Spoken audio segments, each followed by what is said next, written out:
نحمد الله العظيم نصلي ونسلم على رسوله الكريم أما بعد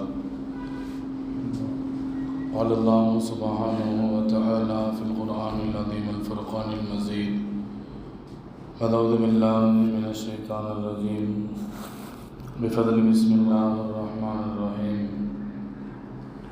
لئن شكرتم لأزيدنكم أو كما قال الله عز وجل صدق الله العلي العظيم وقال رسول الله صلى الله عليه وسلم من يرد الله به خيرا يفقهه في الدين أو كما قال عليه الصلاة والتسليم صدق نبي الله سيد البشر محمد صلى الله عليه وسلم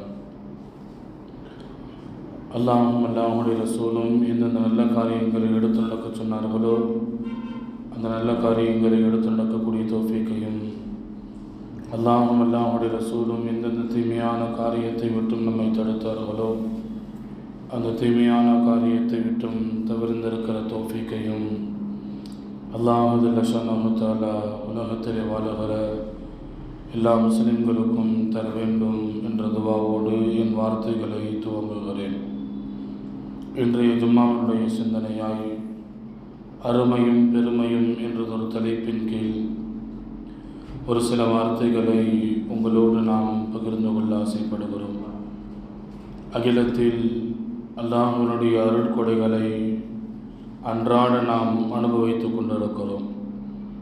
அகிலத்தாருக்கு அல்லாஹ்வினுடைய அருட்கொடைகள், அருள் வளங்கள், அருள் பாக்கியங்கள் இவைகளெல்லாம் அல்லாஹ்வினுடைய அருட்கொடைகள் தான் என்பது எப்பொழுது அறிய முடியும், புரிய முடியும் என்றால் அது நம்மோடு இருக்கும் பொழுது அல்ல, அது நம்மை விட்டு தூரமாகிற பொழுது, நம்மிடத்தில் அந்த நியாமத்துகள் அருட்கொடைகள் இல்லாமல் போகிற பொழுது, அந்த நியாமத்துகளை நாம் இழக்கிற பொழுதுதான் இது அல்லாஹ்வினுடைய அருட்கொடைகள், அருள் பாக்கியங்கள் என்பதை, அதனின் அருமையை, அதனின் பெருமையை, அதனின் மகிமையை நம்மால் அறிய முடியும், புரிய முடியும். இது குறித்து இறைவன் தன் திருமறையில் பேசுகிற பொழுது வதுகுரு நிஅமத்தல்லாஹி அலைக்கும், அல்லாஹ்வினுடைய அருட்கொடைகளை, அருள்வளங்களை நீங்கள் நினைத்து பாருங்கள் என்று அல்லாஹ் ஜல்லஷானஹு தஆலா திருமறையிலே சொல்லி காட்டுகிறான். நினைத்து பாருங்கள் என்று இறைவன் சொல்வதிலிருந்து நாம் புரிந்து கொள்ள வேண்டிய செய்தி என்னன்னா, அல்லாஹ்வினுடைய நியாமத்துகளை நாம் நினைக்காமல் இருக்கிறோம், அல்லாஹ்வினுடைய அருள் பாக்கியங்களை நாம் நினைவு கூறாமல் இருக்கிறோம் என்பதுதான் நீங்கள் நினைத்து பாருங்கள் என்று சொல்வதிலிருந்து நாம் புரிந்து கொள்ள வேண்டிய ஒரு செய்தி. அல்லாஹ்வினுடைய நியாமத்துகள் எவ்வளவு இறைவன் நமக்கு கோட்டி கொடுத்திருக்கிறான். அளவு இல்லாமல், விலையில்லாமல் இறைவன் நமக்கு வழங்கி இருக்கிறான். சுருங்கச் சொல்வதானால் நமது உறுப்புகளும், நமது உடைமைகளும், நமது உறவுகளும் அல்லாஹ்வினுடைய அருள் பாக்கியங்கள் என்பதை நாம் கவனத்தில் வைக்க வேண்டும். அல்லாஹ்வினுடைய அருள் இல்லாமல் அகிலத்தில் அணு கூட அசையாது என்பதுதான் யதார்த்தமான ஒரு செய்தி.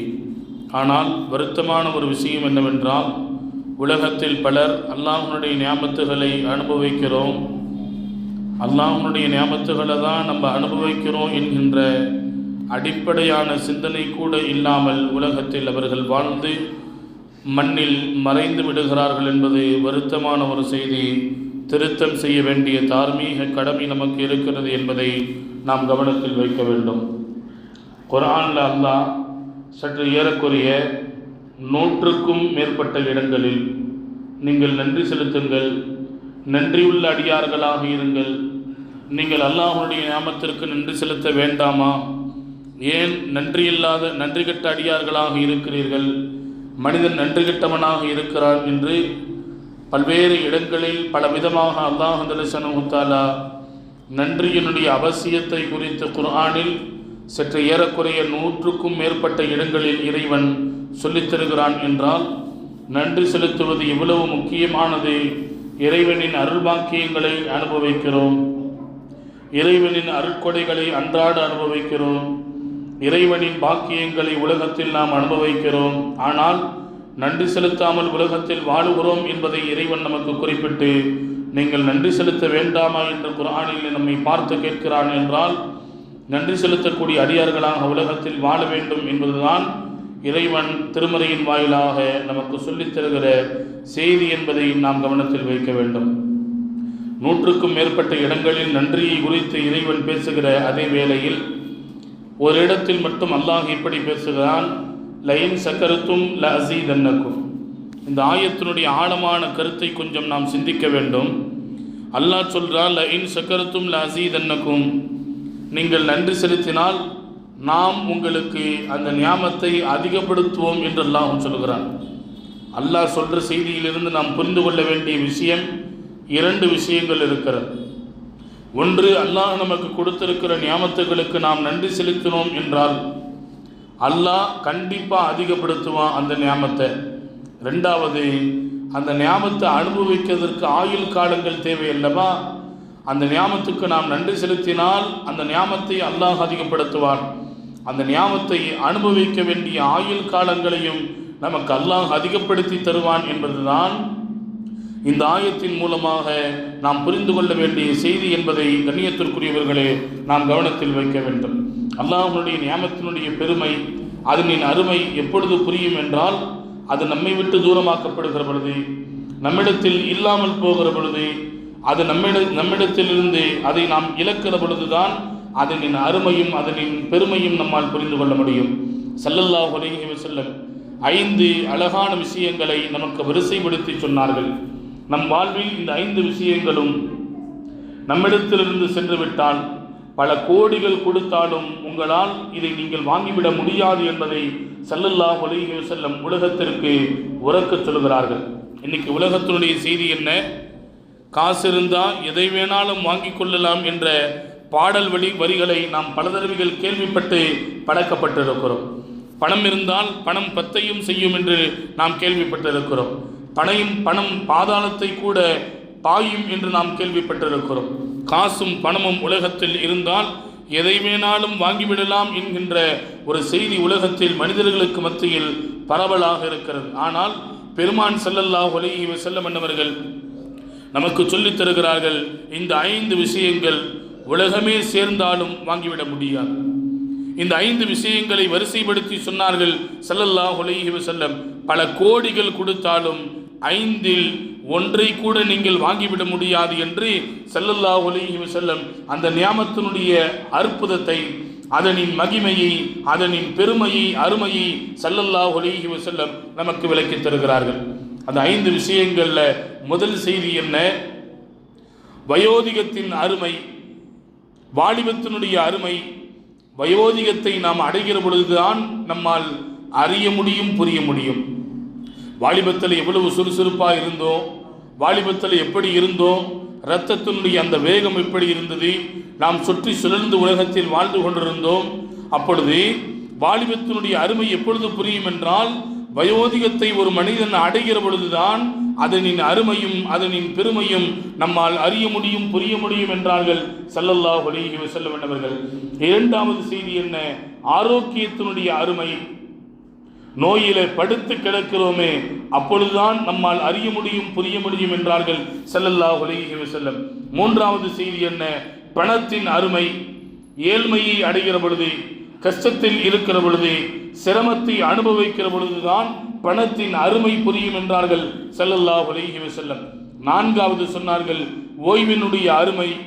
வேலையில் ஈடுபடுகிற பொழுது, வேலையினுடைய பளு நம்மை கொஞ்சம் அழுத்தம் தருகிற பொழுது ஓய்வினுடைய அருமை புரியும் என்றார்கள் ஸல்லல்லாஹு அலைஹி வஸல்லம். 5வது சொன்னார்கள் வாழ்க்கையின் அருமை. உலகத்தில் அல்லாஹ் ஆயுள் காலங்களை கொடுத்திருக்கிறான். இந்த ஆயுள் காலங்களின் அருமை, நம்முடைய வாழ்வாதாரத்தினுடைய அருமை எப்பொழுது புரியும் என்றால் மரணத்தை நாம் அடைகிற பொழுதுதான் இந்த வாழ்வினுடைய அருமை புரியும் என்று ஸல்லல்லாஹு அலைஹி வஸல்லம் அவர்கள் 5 விஷயத்தை நமக்கு வரிசைப்படுத்திவிட்டு, உலகத்தில் நீங்கள் பல கோடிகள் கொடுத்தாலும் வாலிபத்தை மீண்டும் உங்களால் வாங்க முடியாது, ஆரோக்கியத்தை உங்களால் மீண்டும் வாங்கிவிட முடியாது, செல்வ செழிப்பான அந்த வாழ்க்கையை மீண்டும் உங்களால் வாங்க முடியாது. பணம் இருக்கும் ஆனால் வாழ முடியல. பலருக்கு பார்த்தீங்கன்னா சின்ன வயசில் அது சாப்பிடணும், இது சாப்பிடணும், இங்கு சுற்றணும், அங்கே போய் சுற்றுலாவுக்கு செல்ல வேண்டும், இதை வாங்கி அனுபவிக்க வேண்டும், இவைகளை அணிய வேண்டும், இவைகளை பயன்படுத்த வேண்டும் என்றெல்லாம் பல்வேறு ஆசைகள் இருக்கும். ஆனால் ஆசை இருக்க பொழுது பணம் இருக்காது.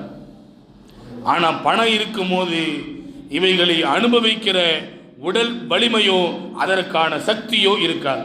பணம் இருக்கிறது, ஆனால் இவைகளையெல்லாம் சாப்பிட வேண்டும் என்ற ஒரு நிலை இருக்கிறது என்று இருந்தாலும் கூட உடலுக்கு ஒத்துக்காது. டாக்டர் சாப்பிடக்கூடாதுன்னு சொல்லி இருக்கிறார் என்பதற்காக வேண்டிதான் உலகத்தில் மனிதன் வாலிபத்தை பல கோடிகள் கொடுத்தாலும் வாங்கிவிட முடியாது. ஆரோக்கியம் அப்படித்தான், செல்வ செழிப்பும் அப்படித்தான். ஓய்வும் பல கோடிகள் கொடுத்தாலும் ஓய்வை மனிதனால் வாங்கிவிட முடியாது. அது போலதான் மரணம் வந்துவிட்டால் வாழ்வை பல கோடிகள் கொடுத்தாலும் நம்மால் வாங்கிவிட முடியாது. இன்னும் சொல்ல வராங்க ஸல்லல்லாஹு அலைஹி வஸல்லம், ஒன்று இருக்கும் போது அதனுடைய அருமை பெருமை நம்மால் புரிந்து கொள்ள முடியாது. அதை இழக்கிற பொழுது, வாலிபத்தை இழந்து வயோதிகத்தை அடைகிற பொழுது, ஆரோக்கியத்தை இழந்து நோயை நாம் அடைகிற பொழுது, ஓய்வை நாம் இழந்து வேலை பளுவை நாம் அடைகிற பொழுது, பணத்தை இழந்து ஏழ்மையை அடைகிற பொழுது, வாழ்வை இழந்து மரணத்தை அடைகிற பொழுது, ஒன்றை இழந்து மற்றொன்றை அடைகிற பொழுது அதனின் அருமையும் அந்த நியாமத்தின் பெருமையும் புரியும் என்று பெருமான் ஸல்லல்லாஹு அலைஹி வஸல்லம் அவர்கள் நமக்கு சொல்லித் தருகிறார்கள். என்றால் கண்ணியத்திற்குரிய அல்லாஹ்வின் அடியார்களே, உலகத்தில் அல்லாஹ் நமக்கு திருமறையின் மூலம் தெளிவுபடுத்துகிறார். வதுகுரு நிஅமத்துல்லாஹி அலைக்கும், நான் உங்களுக்கு தந்திருக்கிற நியாமத்துகளை நீங்கள் நினைத்து பாருங்கள். அளவு இல்லாமல் கொடுத்திருக்கிறேன், விலை இல்லாமல் கொடுத்திருக்கிறேன். யாருக்காவது கண் வேண்டும் என்றால் கோடிகள் கொடுத்தால்தான் நான் கொடுப்பேன் என்று இறைவன் சொல்லிவிட்டால் உலகத்தில் பலர் குருடர்களாகவே வாழ்ந்து மறைந்து விடுவார்கள். செவிப்புலன் கோடிகள் கொடுத்தால்தான் கிடைக்கும் என்றால் உலகத்தில் பலர் செவிடர்களாகவே வாழ்ந்து மறைந்து விடுவார்கள். ஆனால் பல்வேறு நியாமத்துகளை வாங்க முடியாத அளவிற்கு பல கோடி தகுதி உள்ள நியாமத்துகளை இறைவன் நமக்கு விலை இல்லாமல் இறைவன் வழங்கி இருக்கிறான் என்றால் அந்த நியாமத்துகளினுடைய அருமை பெருமை எப்பொழுது புரியும்?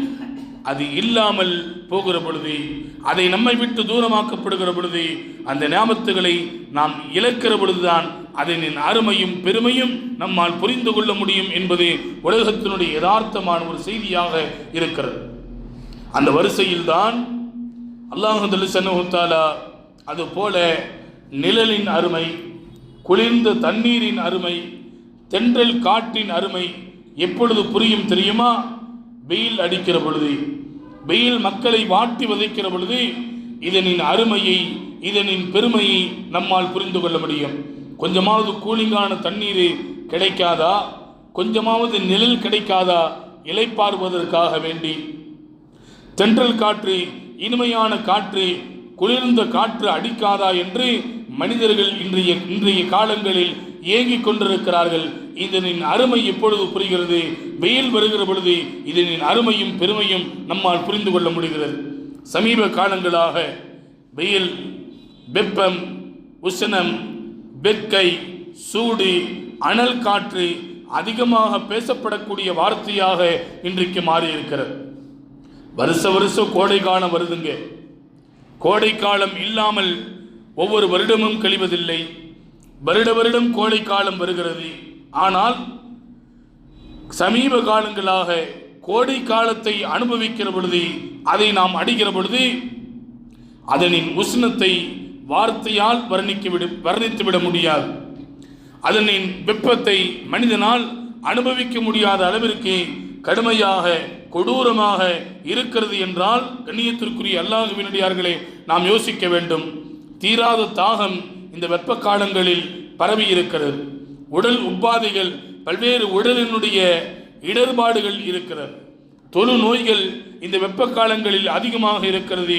கடுமையான வெப்பம், அதை தாங்கிக் கொள்ள முடியவில்லை. கொடூரமான சூடு இருக்கிறது. கடுமையான வேதனையின் மூலமாக ஒவ்வொரு நாட்களையும் மனிதன் கழித்து கொண்டிருக்கிறான். இந்த வெப்பம் தாங்க முடியாமல் தண்ணீரை குடிக்கிறோம். ஆனால் தண்ணீர் கூட வெப்பமாகத்தான் இருக்கிறது. ஃப்ரிட்ஜு இல்லைன்னா மனுஷனால இன்னைக்கு வாழ முடியாத அளவிற்கு இன்றைக்கு தண்ணீரை குடிக்கிறோமே. வெப்பமாக இருக்குது, அதனால தண்ணீரை குடித்தால் தண்ணீர் கூட சூடாக இருக்கிறது. சரி, கொஞ்ச நேரம் மின்விசிறியை போட்டு இலைப்பாருவோம் என்று மின்விசிறியை போட்டால் அதிலிருந்து வரக்கூடிய காற்று கூட சூடாக இருக்கிறது. சரி, வீட்டுக்குள்ளே போனால் இந்த வெயிலிலிருந்து நம்ம தப்பிச்சிக்கலாம்.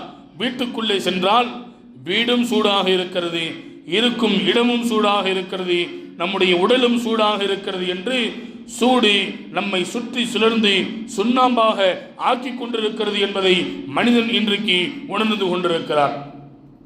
இவைகள் இயற்கை என்று ஒரு பக்கத்தில் யோசித்தாலும் ஒரு முஃமின் இதன் மூலமாக இருக்கக்கூடிய இறை செய்தி என்ன என்பதை ஒரு முஃமின் யோசிக்க வேண்டும் என்பது அல்லாஹ் ரசூல் நமக்கு சொல்லித் தருகிற செய்தி என்பதை நாம் புரிந்து கொள்ள வேண்டும். ஸல்லல்லாஹு அலைஹி வஸல்லம் என்பவர்கள் பரிபூர்ணமான முஸ்லிம், பரிபூர்ணமான முஃமினுக்கான அடையாளங்களை பல அடையாளங்களை ஸல்லல்லாஹு அலைஹி வஸல்லம் சொல்லி இருக்கிறார்கள். அதில் 3 அடையாளங்கள் குறிப்பிடத்தக்கது. 3 அடையாளங்கள் யாரிடத்தில் இருக்கிறதோ அவர் பரிபூர்ணமான முஃமின், முஸ்லிம் என்பதற்கான அடையாளம் என்றார்கள் ஸல்லல்லாஹு அலைஹி வஸல்லம் என்பவர்கள். 1, கடுமையான குளிர்காலம் இருக்கிறது. அந்த குளிர்காலத்தில் ஒரு மனிதனுக்கு, ஒரு முஃமினுக்கு குளிப்பு கடமையாகிவிட்டால் ஃபஜர் தொழுகைக்கு முன்னால் குளித்துவிட்டு ஃபஜர் தொழுகைக்கு வர வேண்டும். இல்லை என்றால் தொழுகையினுடைய நேரம் வந்துவிட்டது, ஆனால் கடுமையான குளிர் இருக்கிறது, அந்த நேரத்தில் ஒழு செய்வதை பரிபூர்ணமாக செய்தால் அவர் பரிபூர்ணமான முஃமின் என்பதற்கான அடையாளம் என்று முதல் அடையாளத்தை அண்ணல் பெருமான் ஸல்லல்லாஹு அலைஹி வஸல்லம் அகிலத்திற்கு அறிமுகப்படுத்துகிறார்கள். 2வது அடையாளம் இருக்குது. கடுமையான வெப்ப காலம், கடுமையான சூடும் கடுமையான வெக்கையும் இருக்கிறது. அந்த காலத்தில் நோன்பினுடைய ரமதானுடைய காலம் வந்துவிட்டால் அந்த ரமதானுடைய காலங்களில் வெப்பம் இருக்குது, என்னால் தாகத்தை அடக்க முடியாது, பசியை தாங்கிக் கொள்ள முடியாது என்பதற்காக வேண்டி அந்த காலங்களில் நோன்பு வைக்காமல் இருந்தால் அவர் மிகப்பெரிய பாவியாக கருதப்படுகிறார் என்றார்கள் ஸல்லல்லாஹு அலைஹி வஸல்லம். கடுமையான வெப்ப காலம், அந்த நேரத்தில் ரமலானுடைய நோன்பு வந்துவிட்டது, கடுமையான நோன்பு. அந்த காலங்களில் யார் அந்த நோன்பை 30 நோன்புகளையும் பரிபூர்ணப்படுத்துகிறாரோ அவர் பரிபூர்ணமான முஃமின் என்பதற்கான அடையாளம் என்றார்கள் ஸல்லல்லாஹு அலைஹி வஸல்லம். 2வது அடையாளத்தை அகிலத்திற்கு அன்னலார் அறிமுகப்படுத்துகிறார்கள். 3வது அடையாளம் இருக்கிறது. சுன்னத்தான நஃபீலான இபாதத்துகள், வணக்க வழிபாடுகளை ரகசியமாக தனக்கும் இறைவனுக்கும் மட்டும் உள்ள இடங்களில் ரகசியமாக யார் நிறைவேற்றுகிறார்களோ அவருக்கு பரிபூர்ணமான கூலி இருக்கிறது என்பதை தாண்டி அவர் பரிபூர்ணமான முஃமின் என்றார்கள் ஸல்லல்லாஹு அலைஹி வஸல்லம். வணக்கம் 2 வகை. 1, கட்டாய கடமை என்று சொல்லப்படக்கூடிய வணக்கங்கள். இந்த வணக்கத்தை ரகசியமா செய்யறதுக்கு மார்க்கத்தில் அனுமதி இல்லை. ஒருவர் கலிமா நான் ரகசியமா சொல்லிட்டாங்க, மார்க்கம் அதற்கு அனுமதியே தரவில்லை. அல்லாஹ்ன்ற திக்ரு நான் ரகசியமா சொல்றேன், மார்க்கம் அதை வரவேற்கிறது. சுபஹானல்லாஹ் ரகசியமா சொல்றங்க, மார்க்கம் அதை வரவேற்கிறது. குர்ஆன் ஓதுவதை ரகசியமாக ஓதினால் மார்க்கம் அதை வரவேற்கிறது. இவைகளும் அல்லாஹ்வுடைய திக்ருகள் தான். ஆனால் இவைகளை நாம் ரகசியமாக செய்கிற பொழுது மார்க்கம் அதை வரவேற்கிறது. மறுபக்கத்தில் ஃபர்லான கடமைகள் என்று வந்துவிட்டால் ரகசியமாக செய்வதற்கு மார்க்கம் ஒருபோதும் அதற்கு அனுமதி தரவில்லை. கலிமா ரகசியமா லா இலாஹ இல்லல்லாஹ் மனசுக்குள்ள சொல்லிக்கிறாங்க, மார்க்கம் அதை நீங்கள் வெளிரங்கமாக 4 பேருக்கு தெரிகிற மாதிரி கலிமாவை 4 பேர் கேட்கும்படியாக நீங்கள் சொல்ல வேண்டும். தொழுக பரலான தொழுகைகளை வீட்டில் ரகசியமா தொழுகிற ஸல்லல்லாஹு அலைஹி வஸல்லம் சொன்னாங்க. பரலான தொழுகையை எந்த ஒரு மனிதர் சக்தி பள்ளிவாசலுக்கு வர்றதற்கான சக்தி இருக்கிறது, அந்த நிலையிலும் கூட பரலான தொழுகைகளை வீட்டிலே தொழுதால் நான் என் காலத்திலே வாழுகிற வாலிபர்களை அழைத்து அந்த வீடுகளுக்கு நீங்கள் தீப்பற்றி வையுங்கள், வீடுகள் எரியட்டும் என்று நான் உத்தரவிட்டிருப்பேன் என்று ஸல்லல்லாஹு அலைஹி வஸல்லம் என்பவர்கள் கடுமையான கொடுமையான வார்த்தைகளால் பதிவு செய்கிறார்கள். என்றால் ஃபர்லான தொழுகை, நஃபீலான தஹஜ்ஜுதுடைய தொழுகை இருக்குது, ரகசியமா வீட்டில் தொழுகிற மார்க்கம் அதற்கு அனுமதி தருகிறது, மார்க்கம் அதை வரவேற்கிறது. முன் சுன்னத்து பின் சுன்னத்து, நஃபீலான இபாதத்துகள், நஃபீலான தொழுகைகள் வீட்டில் நான் ரகசியமாக தொழுகிறேன். ரகசியமான ஒரு அறையில் என்றால் அதை மார்க்கம் வரவிருக்கிறது. ஆனால் ஃபர்லான தொழுகை என்றால் கட்டாயமாக மஸ்ஜிதில் வந்துதான் நிறைவேற்ற வேண்டும். அதுபோலதான் நோன்பும் நான் ரகசியமாக வைக்கிறேன் என்பதல்ல. நோன்பை, ஃபர்லான நோன்பை பகிரங்கமாக வைக்க வேண்டும். ஜகாத்தும் அப்படித்தான். ஜகாத்து கொடுக்கிறதா இருந்தா 4 பேருக்கு தெரிகிற மாதிரி நான் ஜகாத்தை தான் தருகிறேன், ஜகாத்து நீங்கள் பெறுவதற்கு தகுதியானவரா என்று அவரை தேடி அலைந்து தர வேண்டும் என்று மார்க்கம் சொல்லி தருகிறது. ஹஜ்ஜிக்கு ஒருத்தர் போறாரு, நான் ஹஜ்ஜிக்கு ரகசியமா போயிட்டு வந்துட்டேங்க, மார்க்கம் அதற்கு அறவே அனுமதி தரவில்லை. ஒருவர் ஹஜ்ஜிக்கு செல்வதாக இருந்தால் தன் உற்றார், உறவினர்கள், நண்பர்கள், தன்னுடைய மஹல்லாவாசிகள் எல்லா மனிதர்களிடத்திலும் சொல்லிவிட்டுதான் அந்த ஹஜ்ஜை நிறைவேற்ற வேண்டும். நான் சொல்ல வருகிற செய்தி, ஒரு அமல் ஃபர்லாக இருந்தால், கட்டாய கடமையாக இருந்தால் அதை ரகசியமாக செய்வதற்கு மார்க்கத்தில் அனுமதி இல்லை. மாறாக நஃபீலான சுன்னத்தான இபாதத்துகள் இருந்து அதை ரகசியமாக செய்தால் அதற்கு பரிபூர்ணமான கூலி இருக்கிறது என்று சொன்ன ஸல்லல்லாஹு அலைஹி வஸல்லம் பரிபூர்ணமான முஃமின் என்பதற்கான அடையாளம் என்று 3வது அடையாளத்தை அண்ணல் பெருமான் ஸல்லல்லாஹு அலைஹி வஸல்லம் அகிலத்திற்கு அறிமுகப்படுத்துகிறார்கள். கடுமையான குளிர்காலம், பரிபூர்ணமாக குளிக்க வேண்டும், பரிபூர்ணமாக ஒழு செய்ய வேண்டும். கடுமையான கோடை காலம், நோன்பு கடமையாக்கப்பட்டு விட்டால் பரிபூர்ணமாக வைக்க வேண்டும். ஸல்லல்லாஹு அலைஹி வஸல்லம் அவர்கள் நமக்கு இந்த 2வது செய்தியை, கடுமையான கோடை காலமாக இருந்தாலும் ஃபர்லான நோன்புகளில் நீங்கள் குறை வைக்காதீர்கள், அதை நீங்கள் பரிபூர்ணமாக செய்யுங்கள் என்று சொல்வதிலிருந்து நீங்கள் பரிபூர்ணமான முஃமின் என்பதை மட்டும் சொல்லவில்லை, பரிபூர்ணமான கூலி இருக்கிறது என்று ஸல்லல்லாஹு அலைஹி வஸல்லம் நமக்கு சொல்லித்தராங்க. அப்படின்னா என்ன நம்மளால புரிய முடியுது? சிரமமான காலங்களில் அல்லாஹ்வுடைய கடமைகளில் கண்ணும் கருத்துமாய் இருந்தால் அதற்கு பரிபூர்ணமான கூலி இருக்கிறது என்பதை நம்மால் புரிந்து கொள்ள முடியும். ஸல்லல்லாஹு அலைஹி வஸல்லம் அவர்கள் சொன்னாங்க, இல்ல என் உம்மத்துல ஒரு அடியானுக்கு பாதையில் நடந்து சென்று கொண்டிருக்கிறான், பாதத்தில் ஒரு முள் ஒன்று குத்துகிறது. பாதையில் நடந்து போகும்போது ஒரு முள் ஒன்று பாதத்தில் குத்துகிறது. அந்த குத்துற நேரம் ஆ அப்படின்னு சொல்றான்ல, இந்த ஆ அப்படின்ற சத்தத்துக்கு, அந்த நொடி, அந்த செகண்டுக்கு அல்லாஹ்விடத்தில் கூலி இருக்கிறது என்றார்கள் ஸல்லல்லாஹு அலைஹி வஸல்லம். இந்த வேதனைக்கு கூட அல்லாஹ், சரி வேதனை தானே, அவன் தெரியாம பார்த்துல வந்திருக்கணும், நம்மளா இருந்தா என்ன சொல்லுவோம், கண்ணை இன்ன வானத்திலே வச்சிருக்கிற, கீழே பார்த்து நடந்து வரணுமா இல்லையா என்று மனிதனை பார்த்து பேசுகிறார். ஆனால் படைத்த இறைவன் படைப்பினங்களின் மீது எந்த அளவுக்கு இறக்கப்படுறானா, அந்த சிரமத்தை சகிச்சுக்கிறான் இல்ல, ஏத்துக்கிறானா இல்லையா, அதுக்கு கூட அல்லாஹ்விடத்தில் கூலி இருக்கிறது என்றார்கள் ஸல்லல்லாஹு அலைஹி வஸல்லம். ஆதம் அலைஹிஸ்ஸலாம், ஹவ்வா அலைஹிஸ்ஸலாம் அல்லாஹ் படைச்சி சொர்க்கத்தில் சுகமாக சுதந்திரமாக சொர்க்கத்தில் அவர்கள் உலா வந்து கொண்டிருந்தார்கள். அவர்கள் செய்த ஒரு தவறின் காரணத்தினால் அல்லாஹ் இந்த பூமிக்கு அனுப்பினான். பூமிக்கு அனுப்பின உடனே அவங்களுக்கு தனிமை, 2 பேரும் ஒரு இடத்துல வரலங்க. ஆதம் அலைஹிஸ்ஸலாம் அவர்களை அல்லாஹ் ஒரு இடத்திலும், ஹவ்வா அலைஹிஸ்ஸலாம் அவர்களை ஒரு இடத்திலும் அல்லாஹ் பல மைல் கணக்கு தூரத்திலே அல்லாஹ் இறக்கி வச்சுட்டான். ஆதம் அலைஹிஸ்ஸலாம் அவங்க சொல்றாங்க, அல்லாஹ் என்ன பூமியில தனிமையா விட்டுட்டான், அது எனக்கு சிரமமா தெரியல, பேச்சு துணைக்கு ஆள் இல்லை, அடுத்த வேளை என்ன சாப்பிட்றதுன்னு தெரியல, அனைத்தையும் அல்லாஹ் உபகாரமாக செய்தான் என்பது குர்ஆன் நமக்கு சொல்லித் தருகிற செய்தி. இது குறித்தெல்லாம் எனக்கு பயம் இல்லை, ஆனால் கோடை காலத்தினுடைய அந்த வெப்பத்தை அனுபவிக்கிற பொழுது அது எனக்கு கஷ்டமாக இருந்துச்சு, கடினமாக இருந்துச்சு. யா அல்லாஹ், இந்த வெப்பத்திலிருந்து என்னை பாதுகாக்கணும் என்று அல்லாஹ்விடத்தில் ஆதம் அலைஹிஸ்ஸலாம், ஹவ்வா அலைஹிஸ்ஸலாம் அவர்கள் துஆ செய்திருக்கிறார்கள் என்ற அந்த வரலாற்று நிகழ்வை நம்மால் பார்க்க முடிகிறது. ஏன்னா சுவனத்தில் சுகமாக இருந்தவர்கள், சுதந்திரமாக இருந்தவர்கள், உலகத்தில் பூமிக்கு வந்ததுக்கு பின்னாடி அந்த சூடை, அந்த உஷ்ணத்தை அவர்களால் தாங்கிக் கொள்ள முடியவில்லை என்று ஆதம் அலைஹிஸ்ஸலாம், ஹவ்வா அலைஹிஸ்ஸலாம் அவர்களுடைய வரலாற்றிலிருந்து இந்த செய்தியை நாம் படித்து பார்க்கிறோம். உலகத்தில் மனிதன் தான் மற்ற எல்லா விஷயத்துக்கும் முன்மாதிரி. ஒரு மனிதன் தான் இவரை போன்று நீ வாழ வேண்டும், இவரை போல நீ இரு என்று உலகத்தில் மனிதர்கள் யாரை உதாரணம் காட்டுவார்கள்?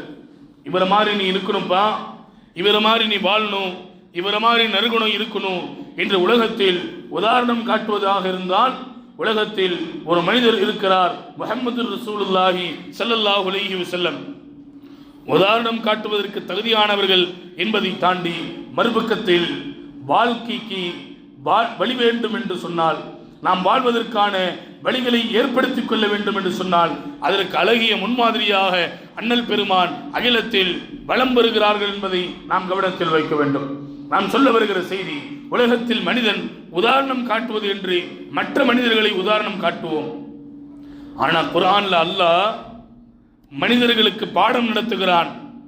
மற்ற மனிதர்களை வைத்து அல்ல, ஒரு உயிரினத்தை வைத்து, நீங்க இந்த உயிரினம் இருக்குது, அந்த உயிரினம் மாதிரி வாழ பழகி கொள்ளுங்க, அதனுடைய படைப்பை நீங்கள் பாருங்கள் என்று அல்லாஹ் ஒட்டகத்தை உதாரணமாக, அஃபலா யன்துரூன இலல் இப்லி கைஃப குலிகத், ஒட்டகம் எப்படி படைக்கப்பட்டிருக்கிறது என்று நீங்கள் அதிலிருந்து பாடங்களையும் படிப்பினைகளையும் எடுத்துக்கொள்ளுங்கள் என்று அல்லாஹ் சொல்கிறான். ஒட்டகத்தினுடைய சிறப்பு அம்சங்கள் பல அம்சங்கள் இருந்தாலும் நமக்கு தேவையான 3 அம்சங்களை மாத்திரம் நான் இங்கே குறிப்பிடுவேன்.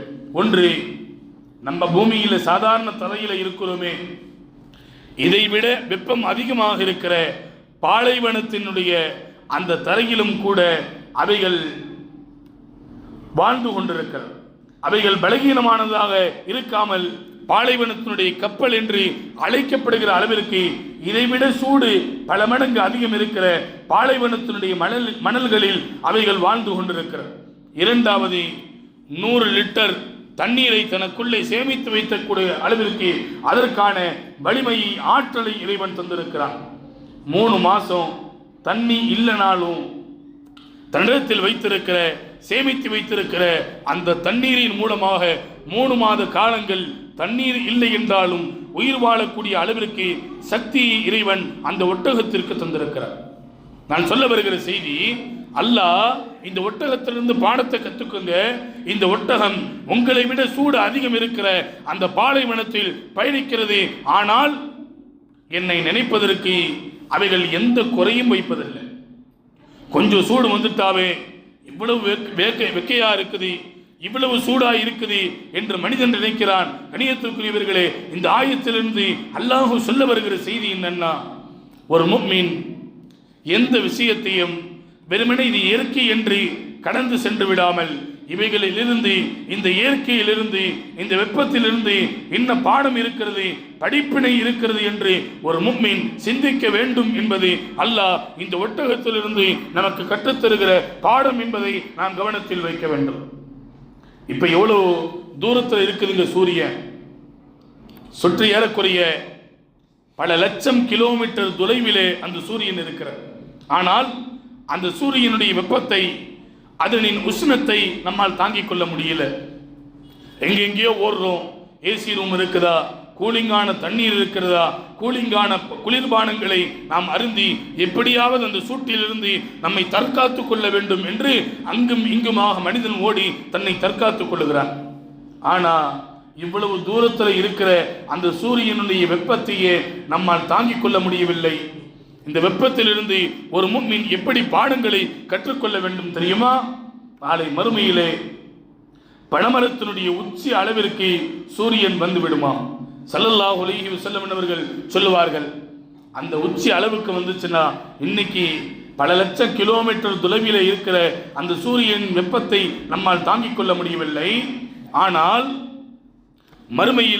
மறுமையினுடைய அந்த நாளிலே 100 மீட்டர் தொலைவில் தான் அந்த சூரியன் இருக்கும்.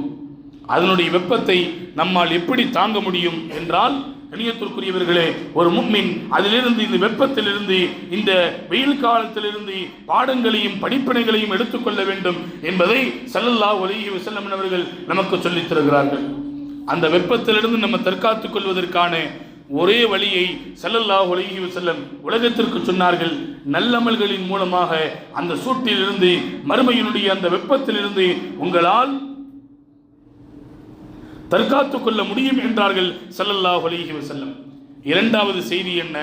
இந்த வெப்பத்திலிருந்து ஒரு முஃமின் எடுத்துக்கொள்ள வேண்டிய பாடம், நரகத்தினுடைய அந்த கடுமை, நரகத்தினுடைய அந்த கொடூரம், அந்த கொடுமை.